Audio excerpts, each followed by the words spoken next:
It's not really, well, it's a talk show, micro talk show. It is secret. We don't tell anyone about it. We just do it, which is part of the charm, I think, that, you found us. And even if you find us recorded, it's like a private little session. It's not like that thing that George Santos paid for, but I don't even know. OnlyFans. It's not one of those things. But here we are. Hi, everyone. It's Emil Guillermo. Emil, to you. Welcome to my Takeout. My takes on all things considerable. Oh, there are a lot of things. We go from the personal to the public to the private. I guess the private and the personal can be the same. Lots to talk about today, and thank you for being here. If you're here, if you're not here yet, if you're not here live with me when I talk to you from my gong closet, whenever you're here, thank you. Thank you for listening. What a night for me. Well, first of all, we're going to talk about some things I saw on television. That Chowchilla CNN special, it's a documentary. If you haven't seen it, if you didn't see it last night, you can see it again. They keep rerunning it. It's an eerie story. And if you lived in California during that time, and I did, but I was mostly spending time in Texas, believe it or not, in 76, mostly I was in Texas at that time. And that's because Texas, I lived in the Texas part of California. Chowchilla is the Texas part. They have rodeos, they have cowboys, and I don't know why I didn't know about it more than I did, except when you go down Highway 99, there's a prison in Chowchilla, a women's prison, and that something bad happened. So I had to watch it just to be filled in. Anyway, I'll talk about that. I'll talk about the Pan Oakland Awards, which I emceed on Saturday. It was a fun time at the Pan Oakland Awards. Ishmael Reed, Tennessee Reed. Ishmael was one of the co-founders with the late Floyd Salas and another woman, I don't know, Claire Ortalda. They founded it in 1989.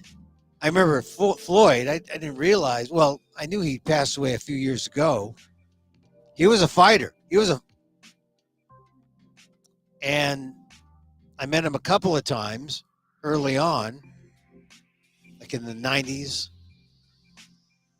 But I was very pleased that they let me MC, and I got to meet all these writers there. Some of the writers I did not meet. I did meet T.J. English, the author of Dangerous Rhythms, Jazz, and the Underworld. And he was cool. TJ, a journalist, author of 9 nonfiction books, including Havana Nocturne, The Corporation, The Savage City, and The Westies.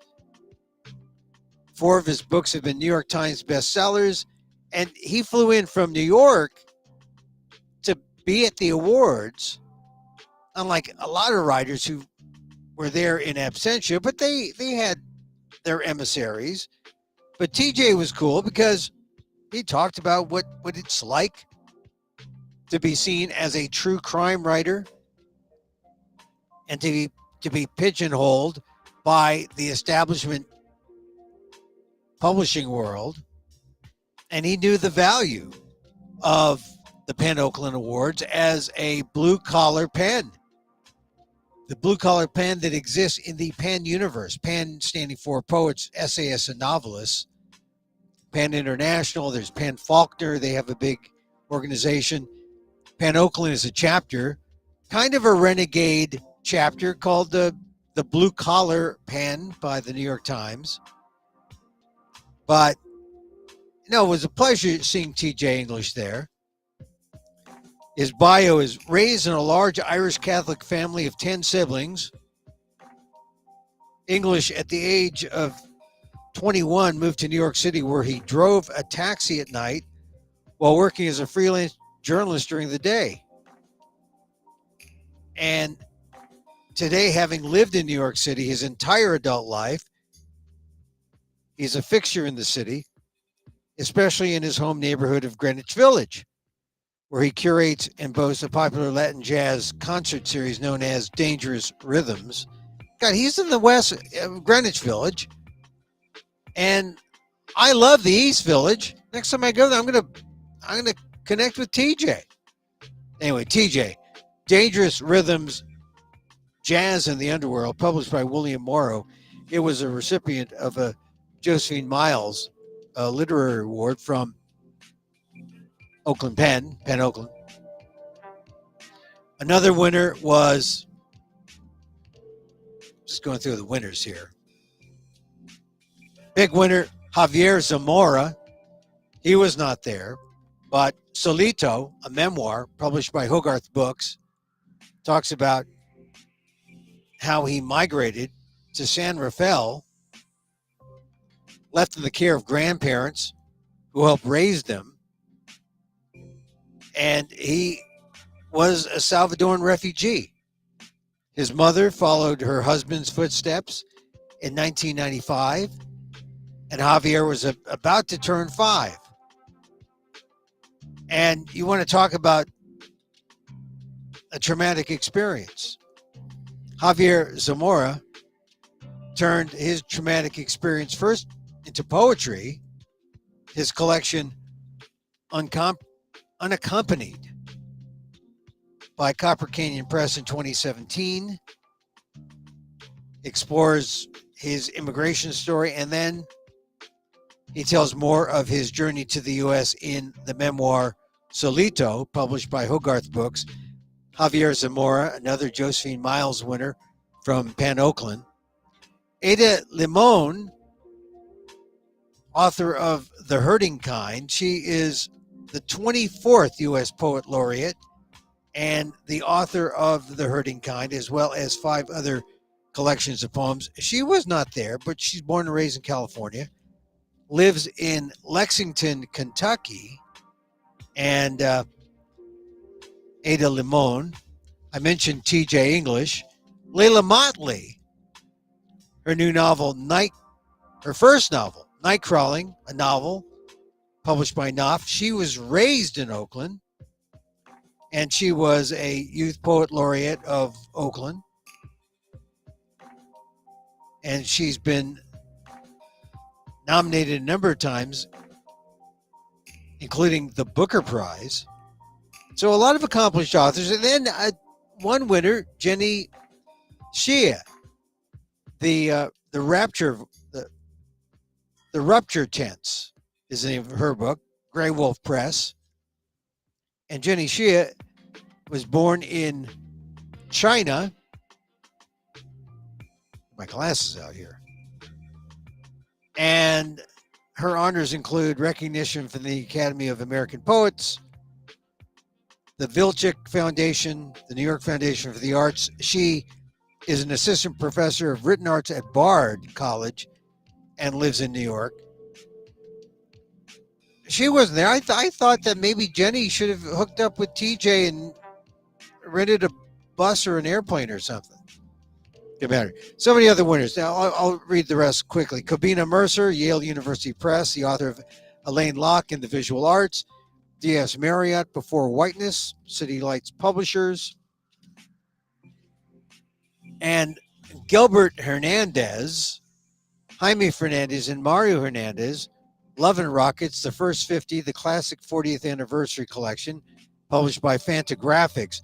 The unusual thing, these are all brothers, and they were 6 siblings, born in Oxnard, and they put together what's considered one of the greatest living comics, the long-running, internationally acclaimed comic book series, Love and Rockets.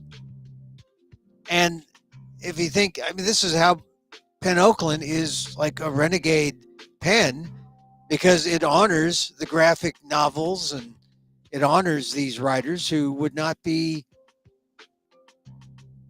would not be given the recognition that they deserve. Anyway, Gilbert Hernandez, Jaime Fernandez, and Mario Hernandez, Love and Rockets, the first 50, the classic 40th anniversary collection of Fantagraphics. They won also a Josephine Miles Award, and then they had some specialty awards. The Adele Foley Award went to the Daily Cause and Marcos Molitsas. I never met Marcos. I've seen the Daily Cause. I guess it's Cause, the Daily Cause. It's like a group blog and internet forum. He also does SB Nation. So he's a writer who has taken advantage of the blog space. And, but the Daily Cause, I've heard of forever, right? To be a netizen. So he was a nice guy. Met him, laughed at some of my jokes.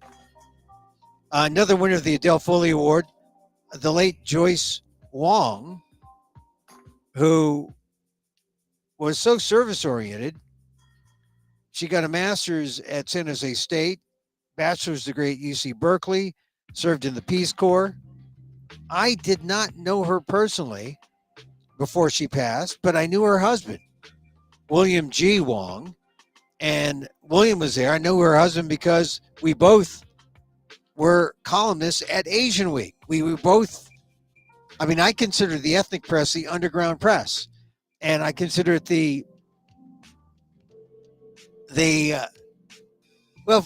consider the ethnic media, right? The underground press of our time. In the same way you had the Berkeley Barb and underground, free presses representing alternative views in society, representing anti-war views.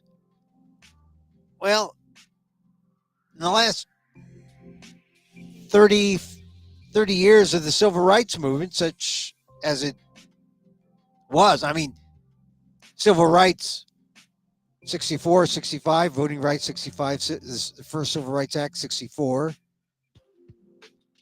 But you start to see it, after more than 50 years, you're starting to see the tide swing a little bit, or maybe not a little bit, but a lot. And maybe 20 years ago, when I started doing more ethnic media, it really did feel like a fight. It's even more of a fight now to be in the alternative media. Anyway, that's how I know William Wong. His wife, Joyce Wong, wins the Adele Foley Award from Oakland Penn because she ran a literacy program. She was a literacy educator and tutor trainer. And as Ishmael Reed pointed out, if you're going to be a writer, an author, a poet, you got to have a literate audience. And if your community isn't literate, who's out there to make sure or assure that they are able to understand your words? Literacy educators like Joyce Wong, who was the director of the Second Start Adult Literacy Program at the Oakland Public Library. And the whole idea about what she did and why Oakland Penn thought she was worthy of this award posthumously is because she gave a second chance to people who couldn't read. She gave a second chance to people who, once they went through the public education system and then went to the public incarceration system and then got out, or maybe they weren't even that lucky. Maybe they just were failed by the public education system and needed help. Oakland Public Library, the Second Start Adult Literacy Program, the director was Joyce Wong. And if it weren't for that program, a lot of people in Oakland would not have had that second chance, that ability to read. So it was great seeing my friend William Wong, who's got a new book coming out, by the way, 2024, a memoir about being Chinese and American, or a memoir rooted in China and America. Former Oakland Tribune columnist. And he was saying, God, my wife has passed on, and, she was the educator, I was the writer, and she's winning essentially an award from a writers group, he said jokingly. But also, I'm reading Joyce's biography. She also was a 4th black belt, which she 70s. See, it's never too late. Writing is fighting. She was a fighter. So that was the Adele Foley Award. And then the 3rd annual Reginald Martin Award for Excellence in Criticism went to Dr. Tressie McMillan Cottom. You might have seen her work in the New York Times. She's a New York Times columnist, a 2020 MacArthur Fellow, and she teaches at the UNC Chapel Hill. She'd be interesting to talk to. She is a senior research professor for the Center for Information Technology and Public Life at UNC Chapel Hill. So Tressie McMillan Cottom won that award. And then the Reginald Lockett Lifetime Achievement Award went to the late Louise Merriweather, an essayist, journalist, writer, novelist, children's author, biographer, and lived in New York. So we honored Louise. And finally, a Lifetime Achievement Award went to the late Sarah Webster Fabio for her Folkways poetry albums, now Smithsonian Folkways, Lost Soul, Soul Ain't Soul Is, Together to the Time of John Coltrane's Equinox, and Juju's Alchemy of the Blues. And it's interesting, I met Sarah Webster Fabio's daughter, Cheryl Fabio. I met Cheryl's daughter, Malika Parker, who talked about her grandmother. And then I met Malika's daughter. So there was like 4 generations of Fabio women there at the Oakland Band. And that was sort of my highlight. I mean, I wasn't even thinking that there were 4 generations of strong African-American women. 4 generations. Amazing. Anyway, so we honored all those winners. The late Sarah Webster Fabio, that last winner of the Reginald Lockett Lifetime Achievement Award. Those are the Penn Oakland Awards.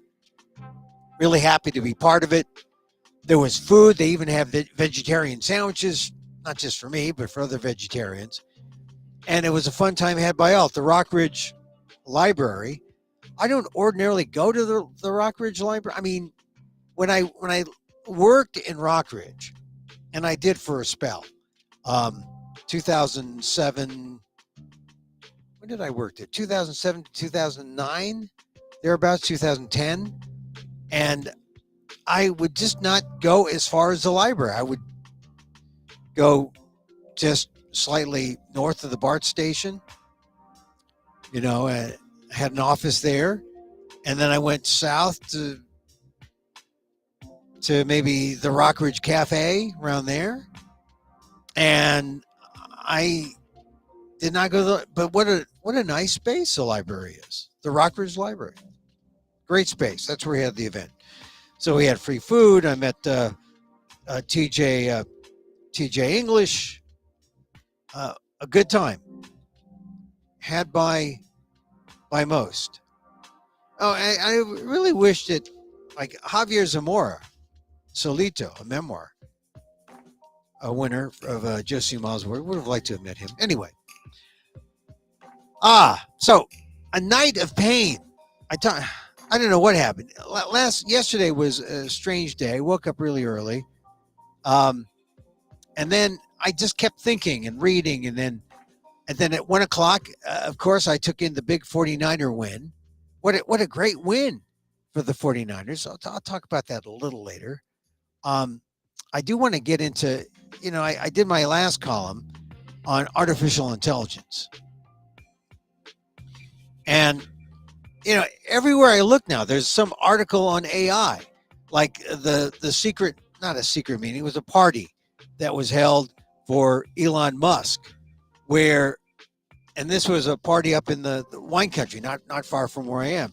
And it's, it's right side of the New York Times this morning, the right gutter, not the left, or this is my right, your left. That's usually the most important, the Israeli story.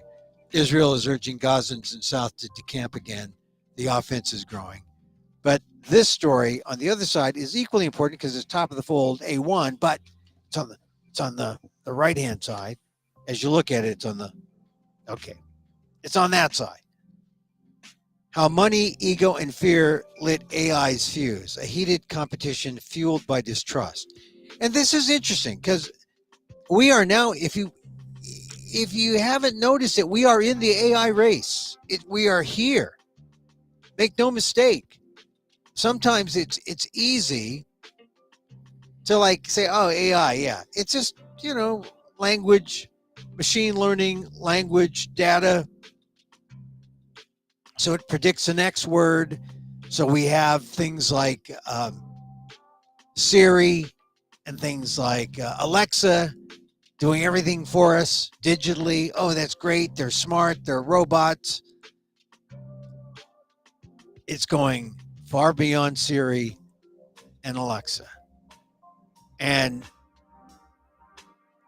so, but when it began, I mean, we're now 2023. And Siri, Alexa, I use AI in my work. I use an app that does transcriptions, and it's all AI predicting the last word. But it's not perfect. They screw up, and you say, still smarter than AI. But it's getting to the point where they're not that dumb. They're smarter than maybe the average bear now. That's where things get weird, right? And so this New York Times article talked about how it was in 2015. That's 8 years ago. All this was AI has been developing over the last, a few decades, but they haven't been able to get it. But so this idea of overnight success, it's been happening. And so the Times talks about how when Elon Musk celebrated his 44th birthday, July of 2015, at a 3-day party in a wine country resort, dotted with cabins, and children are racing around. Years before Twitter became X and Tesla had a profitable year, Musk was with his first wife, or an ex-wife, a woman who would be his ex-wife, Tallulah Riley, who played a dangerous robot in Westworld. And one of the party guests was Larry Page, who was still chief executive of Google. Artificial intelligence had pierced the public consciousness only a few years before, when it was used to identify cats on YouTube with 16% accuracy. And that's what I mean. Back in the writers are talking about 2015, and then a few years earlier, 2013, 2012, AI was just doing fun things. Just like I remember in the 70s when I was at a big college, and for computers, we made Snoopy calendars, right? With dot matrix and some kind of weird machine language. And And I said, no, if this is the future, I just want to do the human stuff. Okay, all right. That was where my road was, or my two roads diverged. But according to this New York Times story, AI was a big topic of conversation when Musk and Page sat down near a fire pit beside a swimming pool after dinner the first night. And the two billionaires have been friends for more than a decade. And Mr. Musk sometimes joked that he occasionally crashed on Mr. Page's sofa after a night playing video games. But the tone that clear night soon turned contentious as the two debated whether artificial intelligence would ultimately elevate humanity or destroy it. As the discussion stretched into the chilly hours, it grew intense, and some of the more than 31 people gathered closer to listen. Mr. Page, hampered for more than a decade by an unusual ailment in his vocal cords, described his vision of a digital utopia in a whisper. Humans would eventually merge with artificially intelligent machines, he said. One day, there would be many kinds of intelligence competing for resources, and the best would win. You want to talk about like a Darwinian scenario, right? It's not just we are competing with other humans and species forms for resources. We are competing with other machines. If that happened, Mr. Musk said, we're doomed. The machines will destroy humanity. With a rasp of frustration, Mr. Page insisted that utopia should be pursued. Finally, he called Mr. Musk a speciesist. That's a term animal rights people like to use because, you can't put man at the center. You can't be speciesist. But here is Page of Google calling Musk a speciesist, a person who favors humans over the digital life forms of the future. So Page clearly is this robotic kind of guy, or saying that the robots, we'll be competing with robots, other intelligent forms for resources. May the best intelligence form win. And Musk is being set up in this article as the person who's going to uphold humanity. And when Musk was called a speciesist, that insult, Mr. Musk said later, was the last straw. So it sets up how this debate continues, man, machine, and this one sets up Elon Musk as being all humanity, an anti-machine, but funny how some things change. I don't think that's necessarily the case. But certainly Elon Musk is in on all the big secret meetings right now involving Congress, involving AI, involving where we're going with AI and what AI is going to do with us, or if we have anything to do with AI. That's the question I write in my column, the ALDEF blog, aaldef.org/blog. I mean, will AI include us? I also, it's like once you get into AI and try to figure, it's amazing that, I knew that AI was there, but I didn't really start thinking about it until the Sam Altman story at OpenAI. And when Sam Altman was fired by OpenAI, and then they said, oh, when Sam Altman got hired by Microsoft and the OpenAI, the company staff revolted. And then the board said, okay, look, we're going to fire the board members who wanted Sam Altman fired, and we're going to have a new board, and it's full steam ahead. And even the New York Times said, okay, this is the crossroads and capitalism won. People want to make the money in this AI transformation. But they're not asking the big question that Page and Musk debated back in 2015, which is it's going to be humans versus all intelligent forms, including robots. Who wins? And back then, Musk was more for the humans. And now I'm not sure, after a divorce or two, where he stands. I think he's more for machines. This is really what's at stake. I mean, I started noticing more stuff about AI. This weekend, the defense folks met at the Reagan Library, and some headlines came out. You're not hearing about them today. There's no big splash, but in the defense industry publications, essentially they're saying the United States is not ready for the military is not ready for AI. And now, one of the groups or news organizations that's been following this, I mean, this happened the meeting happened on Saturday down there in Simi Valley. And one of the issues is that, like I said, is the United States ready?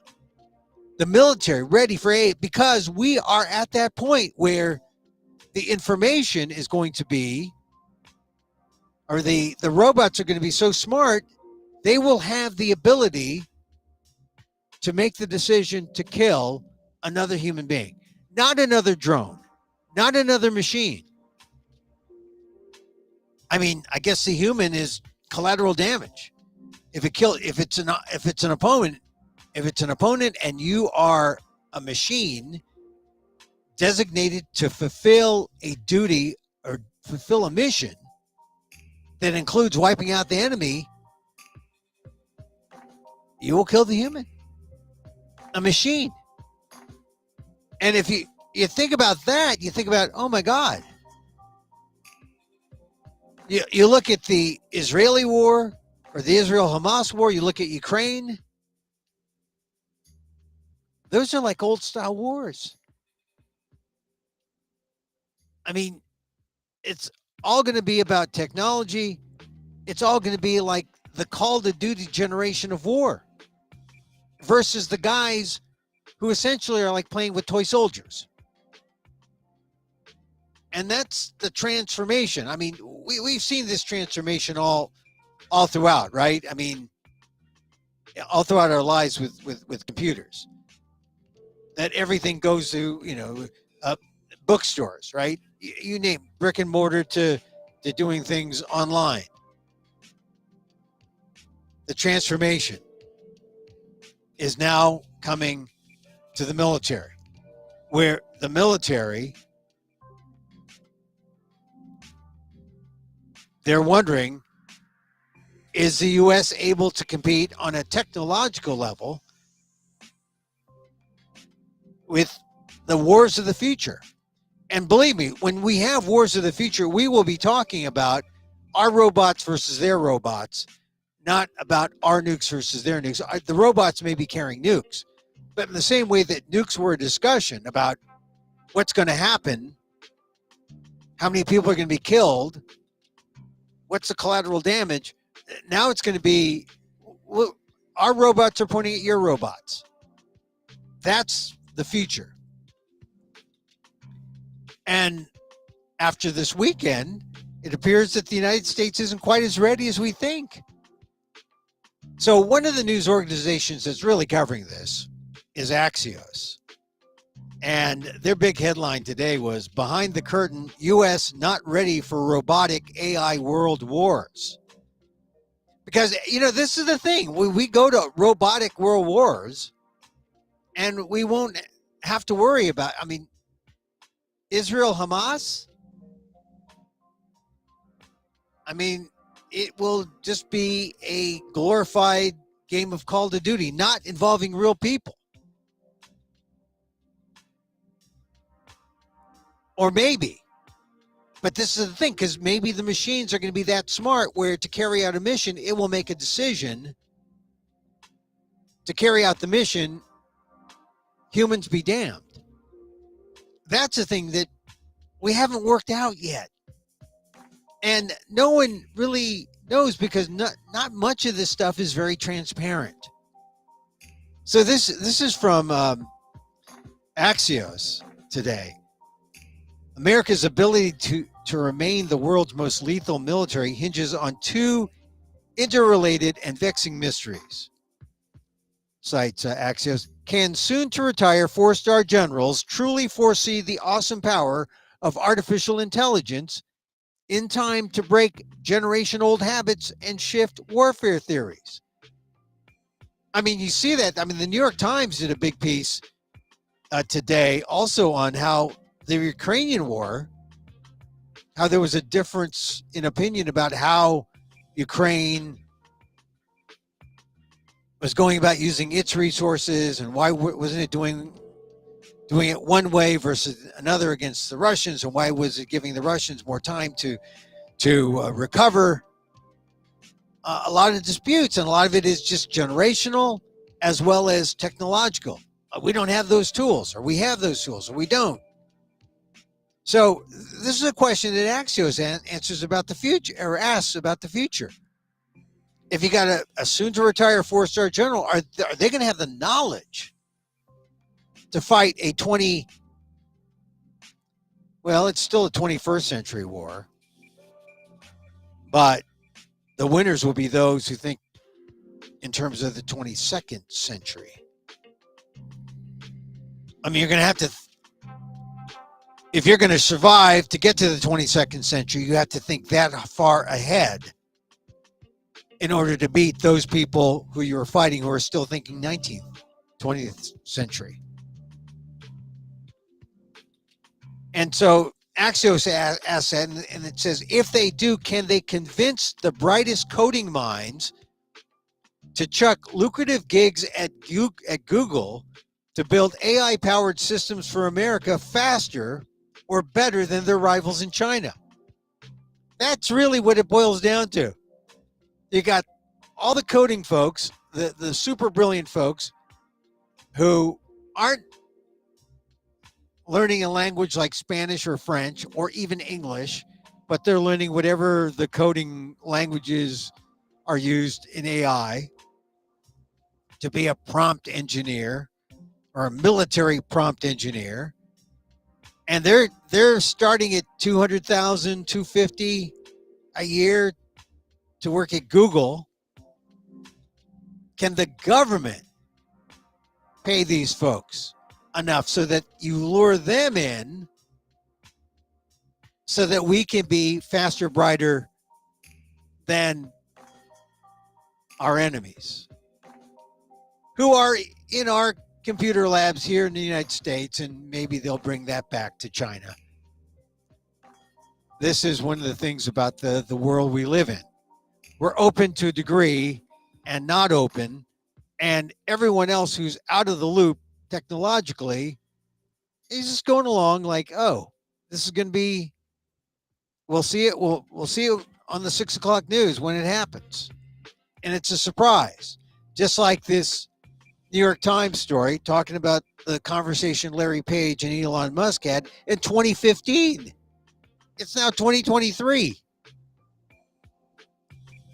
I guess some people were aware of all that hubbub in the tech world, because look where we are in 2023. The technology has advanced. More of this has been let out, and people know a little bit more about this because they're using some of this technology on a lesser level. When you ask Siri what time the 49er game is on, you're using AI. When you're asking Siri or Alexa, when you're asking Otter.ai to transcribe your thing, you're using AI, but there's bigger fish to fry. And maybe mankind is in the frying pan. So Axios says all this matters because future wars will be won with Stanford nerds and faster chips, superior computing power, and precision robotics on land, sea, and air. Experts tell us that because of a lethal combination of congressional myopia and constipated Pentagon buying rules, America isn't mobilizing fast enough to prevail on future battlefields. In other words, we will be playing checkers while all the bad guys who are fighting the wars will be playing chess. And it's not going to be fun. Well, I'm a pacifist. I want peace. But the guys with the superior, guys and gals with the superior computing power will have the upper hand. Quote, we are witnessing an unprecedented fundamental change in the character of war, and our window of opportunity to ensure that we maintain an enduring competitive advantage is closing. Retired Army General Mark Milley, who then was chairman of the Joint Chiefs of Staff, warned in a report he wrote shortly before retiring this fall. And remember, Milley's seen as a good guy.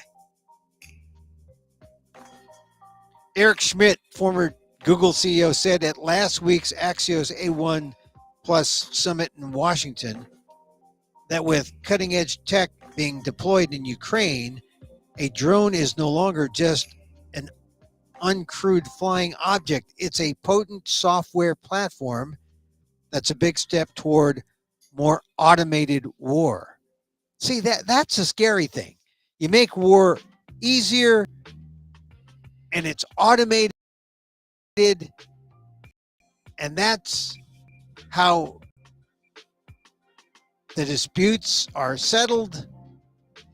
Or because why send our human to your human? Why send our Anthony Blinken to your Anthony Blinken? We'll just let the robots duke it out. That's the Call of Duty 21st Century War.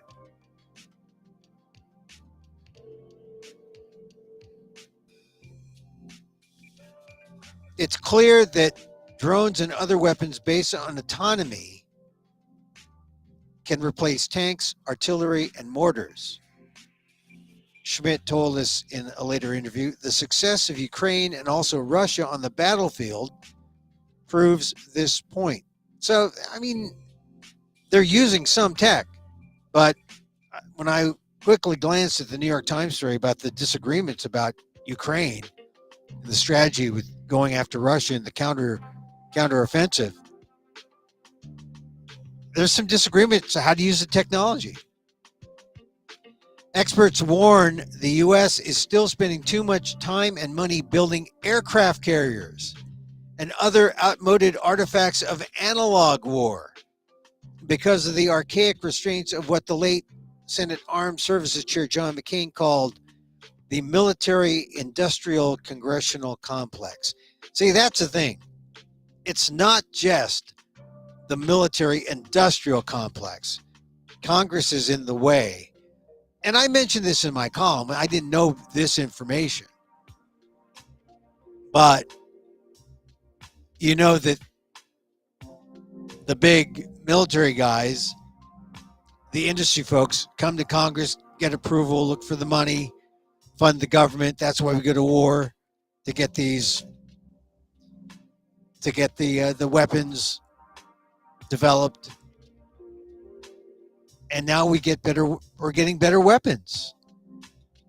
And someone should say, stop. We like this, but on the one hand, we like it that it's slow, but we don't like it because we need to be on top of it. Otherwise, we lose all competitive advantage to our enemies. I mean, it doesn't work unless everyone puts down and says stop to this path. But that doesn't seem to be where we're at right now. Retired Army General David Petraeus, former top commander in Iraq and Afghanistan, told Axios that tanks, ships, and planes must be largely supplanted over time by a massive armada of much cheaper, smaller, uncrewed, algorithmically piloted systems. An armada of uncrewed, algorithmically piloted systems. So it does become one big video war. or one big video game type war. Humans will be on the loop rather in the loop. On the loop rather than in the loop, Petraeus said. You will have a human at some point say, okay, machine, you're free to take action according to the computer program we established for you, rather than remotely piloting it. So the machines make the decisions. The decision is to kill a human. On the other side, it's part of the mission. The answer to the big questions are being determined now as military experts sound the alarm about the ways the tectonic shift in military power is threatening America in real time. By Milley, strategic inflection point is a 10-page wake-up call. So, AI, on the one hand, most people are fearful that AI will replace us, replace our jobs. But now we have to wonder about the military and war and about, it's the same thing as the nuclear bomb. When they developed the nuclear weaponry. Who gets it? Who doesn't get it? When it's used, is it just a deterrent? Do you just point it at each other? It seems that it's sort of like going to space. You put stuff in space and then you use it up, it gets lost, you get space junk. You'll get war junk. Although I'm sure there'll be people scavenging the war junk for the technology. Or it will have to just like self-implode or, to erase the technology so that enemies can't figure out your technology. This is the future in the digital war. So, Army General Eric Kurilla, commander of U.S. Central Command, which includes the Middle East, is seen as the most technologically innovative of the roughly 44 stars in the military today, which is good because that's probably where things are going to happen first in the Middle East. China and AI are the central focus of every future of defense conversation. Beijing knows technology alone can help leapfrog America, despite long being outspent by us, though the gap has mostly closed. So this is some real stuff. Some real stuff. Axios reporting. America may not be ready.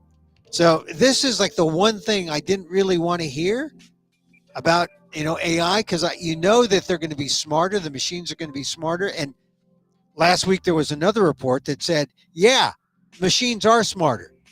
They solved a simple elementary math problem, but that elementary math problem shows that a machine can break it down into tasks and can be smarter than the average human. So we are much closer to that time when we will be reached by artificial general intelligence where, I think that's the level at which, did you graduate from high school or did you get a GED? I think that must be the GED level for machines, artificial general intelligence. But it said, what can you do? Get educated, value education, improve the mind you have, improve the mind you got. That because it's going to be a sad world when machines are smarter than us.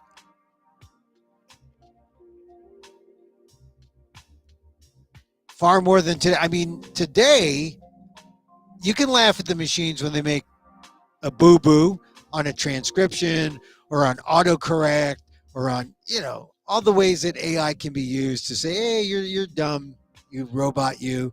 The Roomba missing a spot of dust. Oh, you're not so smart after all. I'll pick up my broom and do better than you. They're going to be smarter and better soon, sooner than later. Liz Cheney on tonight talking about democracy, talking about how Donald Trump is a threat to democracy. I believe that.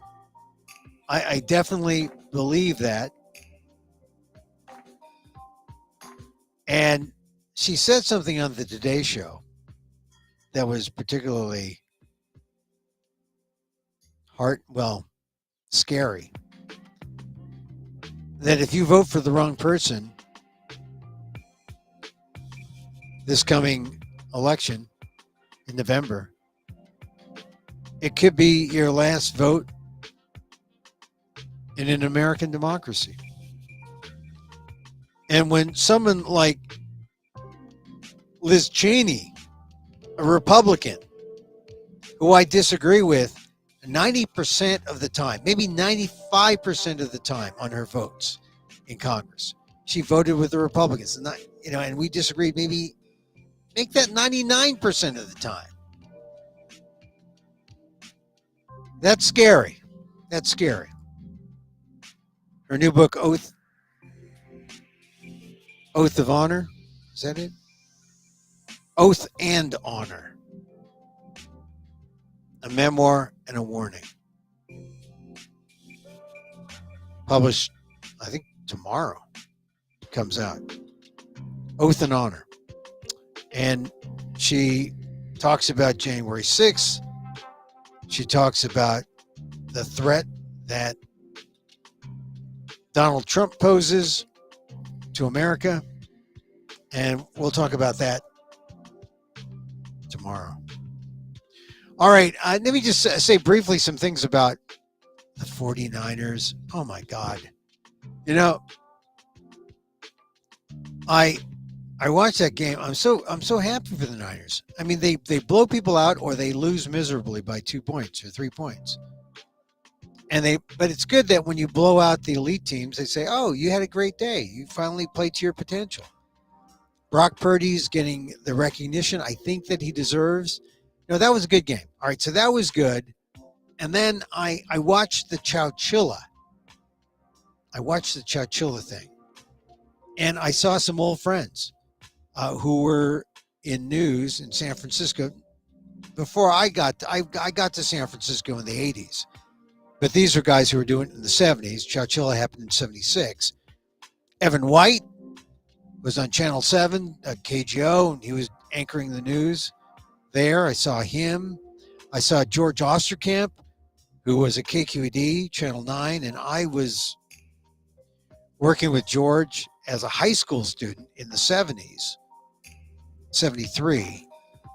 But I didn't keep in touch. I mean, I'm just a bad networker. But George kept in touch with me. I mean, he remembered me as a high school kid. And he worked later, not just at KQD, but he also worked at CBS News.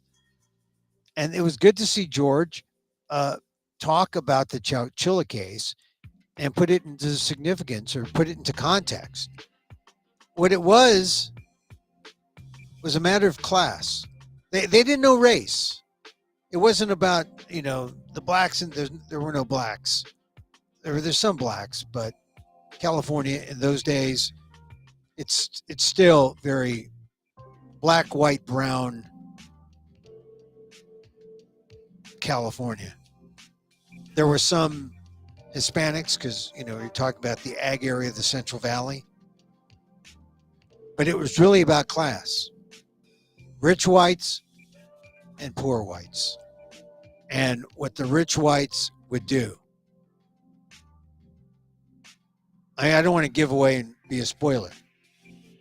But find out who gets justice and who doesn't. It's also about what happens to the kids. There were 26 kids. And, we do so much more now when people are traumatized or people are, go through something. Back then, they didn't know trauma. They didn't know you were affected by anything. Just like me going back to Harvard. Affirmative action, is that going to affect you, Emil? Going back to school there? Being with all those white people, rich white people? Is that really going to affect you as a human being? Oh, no, just shake it off, man. Shake it off. It's almost like the Pop Warner football coach telling me, you get banged up, get killed by someone running after you, and then I'd have to be like a 12-year-old putting icy hot on my body, which is pathetic when you think about it. And yeah, I just they didn't know, they didn't care. Researchers came in, said, "Hey, we got to look at what happens to this kid. What happens to these kids?" They followed them, and they're all screwed up. They're all screwed up, even though they were kidnapped, surviving the kidnapping, living with that memory. It affected every one of them. So, yeah, like I said, I don't want to spoil it for you, but if you don't know the Chowchilla story, it's a worthy true crime. It is true crime. I hate to use that term, but it combines the things that I know. Well, I like journalism. I'm not much of a true crime fan, but when I think about it, yeah, a lot of the great stories that I covered as a journalist were crime stories, covering murderers and rapists and people in jail. They're the people on the fringe. But it will surprise you who the perps are, and they'll surprise you what the motivation was. And it will surprise you how little was done for the kids. That, I think, is the thing that is so astonishing. We just did not know anything about what childhood trauma was like, what it could be, how it could scar someone.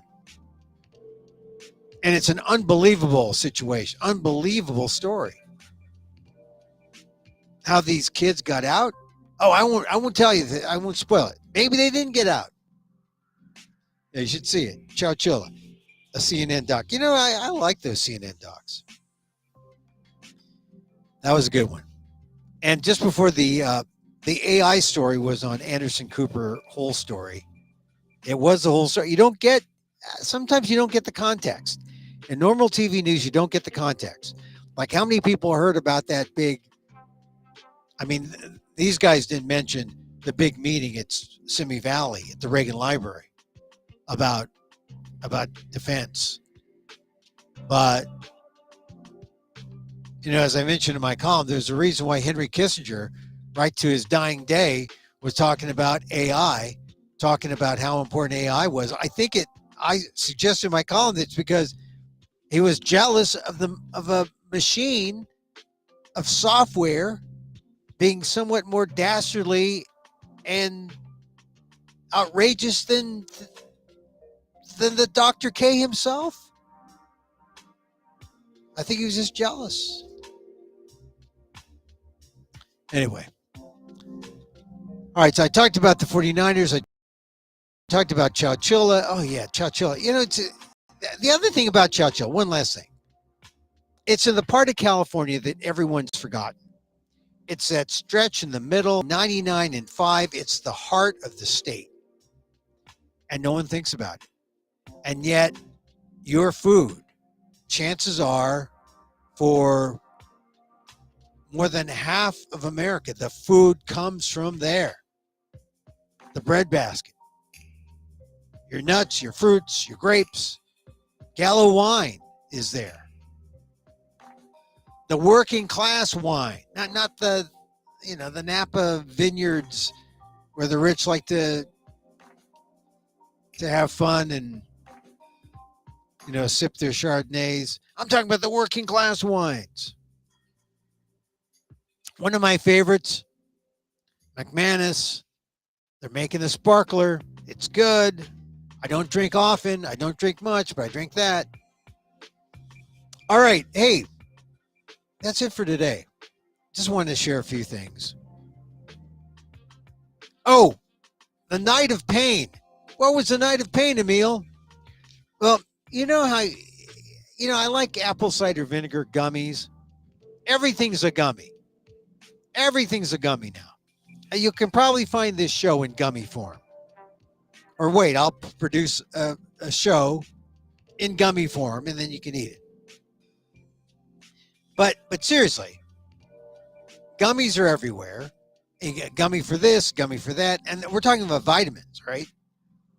It's the Flintstone revolution for adults. They were gummies, right? Or they were just pills. They were sweet tarts. But now gummies are everything. And so I took apple cider vinegar gummies, and it said take 2. I took 2. Hey, this is good. I took 4. Maybe I took 6. Maybe I took 8. I think I had an apple cider vinegar gummy overdose because my stomach was, oh my God. It felt like I was giving birth. I can't say I know exactly how giving birth feels like, but they say it's similar to having a gallbladder attack. I've had those. This was similar to a gallbladder attack. I was bent over. I was crying for mommy. It was terrible. A night of pain. It was bad. And but I lived to survive. And how I did it?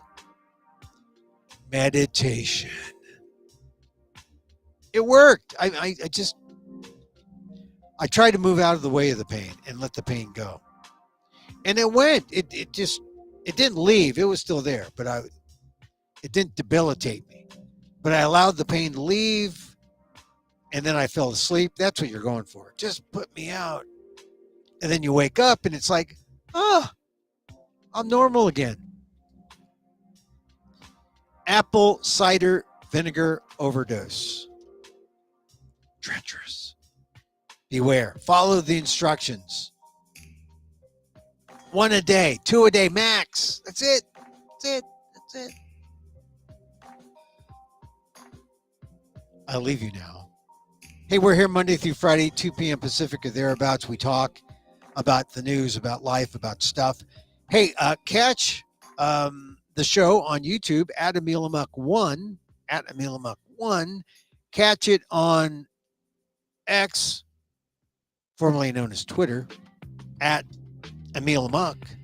Catch it on Facebook, fb.com/EmilGuillermo.media. Okay, there. And also catch some past shows on amok.com. And so we end with a little metta meditation. As I wish for me, I wish for you. May you be safe. May you be happy. May you be healthy. Just 2 apple cider vinegar gummies. And may you live with ease. Emil Guillermo here. Till next time. Mahal